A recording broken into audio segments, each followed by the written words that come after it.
అందరికీ నమస్కారాలు. భారత ప్రధానమంత్రి శ్రీ నరేంద్ర మోదీజీ గారు ఈ నెల మే 10వ తేదీ ఆదివారం సాయంత్రం 4 గంటలకు సికింద్రాబాద్ పెరేడ్ గ్రౌండ్స్లో జరిగే భారీ బహిరంగ సభకు విచ్చేస్తున్నారు. పార్లమెంట్ ఎన్నికలలో దేశ ప్రజలు ఆశీర్వాదంతో మూడోసారి ప్రధానమంత్రిగా బాధ్యతలు స్వీకరించిన తర్వాత మొదటిసారి హైదరాబాద్ నగరానికి రావడం ఎంతో విశేషం.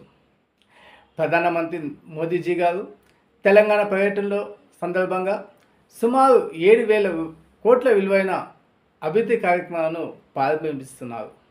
ఇది తెలంగాణ అభివృద్ధికి మరొక పెద్ద మైలురాయి.